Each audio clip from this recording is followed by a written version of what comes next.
Hey guys, just doing a real quick review on the G17. Just something to point out real quick. Let's see, focus. Find the barrel. Is you can use real gun oil on the rails or the slide guide rails. The only thing you just have to make sure is no oil goes inside this the loader. Can't remember what it's called. But anyways, just make sure it doesn't touch any of the inside of that or the inner part of that. You don't want any oil touching any of the rubber. You can put it inside there also. But just real quick, the serial number. I know this is upside down. Serial number on the slide and the outer barrel. I don't know. There we go. They're exactly the same. They're not unique. I figured that one out. The only one I haven't been able to figure out if it's unique is the trigger safety. Not sure if that one's unique at all. I don't know if you can see the numbers. It's 168S. I don't know if that's unique or not. But a couple things I really like about this pistol. Get back here. Is the slide full metal? But it's heavy metal. It's not thin metal like the KWA Glock 18s. And I know, because they're, a little bit thinner. They're aluminum versus this is actually, I'm not sure exactly what the material it is. I know it might be aluminum, but it's heavier than the KWA slides. I know because I actually have two of them. I love them to death, but they finally crapped the bed, and you can't get slides for them anymore, unless you want to spend an arm and a leg on getting them, overseas. Besides that, that's one thing I like about it. That's one thing I'm going to start doing with all my pistols, is they all have to have, a heavy barrel, or not heavy barrel, a heavy slide. That's one thing I'm going to be looking for more often when I look at getting pistols. So this comes apart just like a real one. It was that easy to put together. The other thing too is just making sure that you lube it. Any pistol, any gas blowback pistol, you want to lube all the time. To take it apart, I found the easiest way is to throw the slide back. Let's see if I can prop my phone up. You pull. You can have the trigger pulled. There's a couple different ways you pull the trigger. You can actually push this, pull the tabs down. That will come off. Actually, I don't have any hair on it. No, I don't. The easiest way I have found out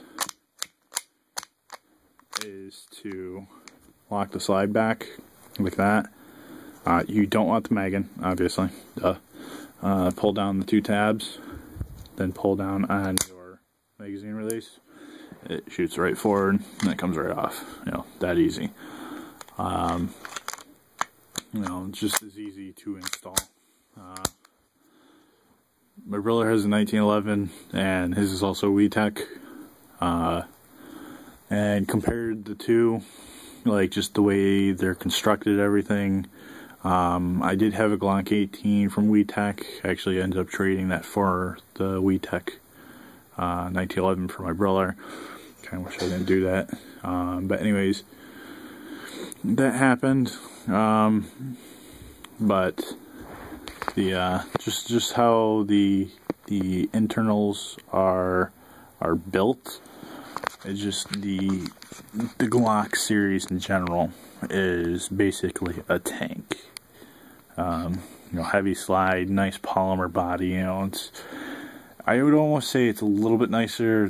Just the way this is constructed is maybe a little bit nicer than the KWAs, you know. Because like I said, I have two of them, and they finally crapped the bed. So, you know, but just compared to the parts, you know, the WeTech is just built a little bit better, I think. I had a KWA ATP, you know, and that has KWA's Glock 17 guts in it, and I had nothing but troubles with that pistol. It might have been just a bad one, you know, to begin with. You know, might have had problems with it, you know, bad batch, that happens. But, yep, nice pistol. Nice heavy mag, you know, 24. I think it's 24 round capacity. I'm not sure on that.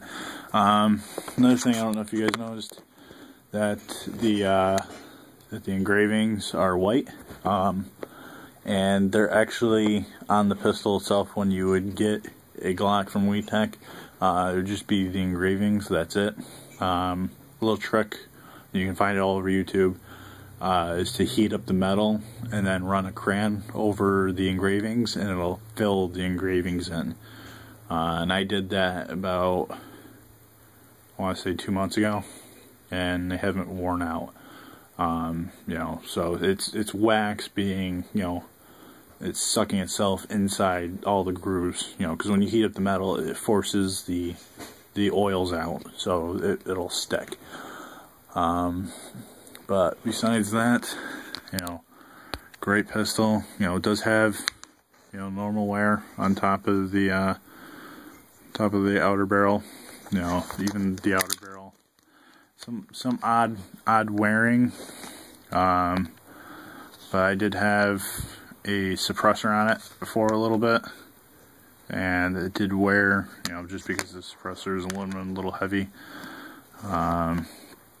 But the only thing is, because I don't know if you guys can tell, the guide spring sticks out farther than the barrel with the, yeah, see, that pushed back further. What you have to do with the threaded outer barrel is you actually have to stick, I used rubber O-rings I put on the outside of it, so it kind of met up with that a little bit farther. And then I would thread on the silencer, and especially threading it back onto the threaded tip up against the O-rings. It made it a little bit nicer, I think, as far as, because when you shoot it, it wouldn't, you know, loosen up because it was, you know, had pressure on it. But besides that, that's the only downside, I think, to the way it's constructed.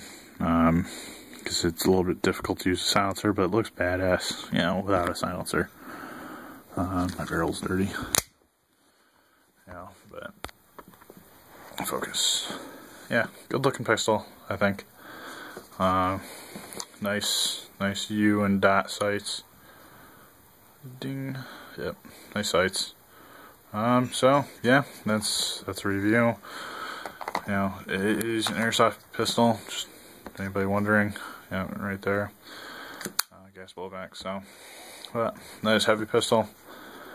And if anybody can message me on if they're going to be making any more of these, because I want another one at least, because they're all out of stock that I can find. And if anybody's doing mods or getting or making upgraded parts for it, as far as guts. So I have a heavier spring in it, so I have a little bit harder kick. I don't care for a Type R. There's no point in it. It's dead accurate anyways. But, you know, blowback upgrades or mods. So let me know. Alright, bye.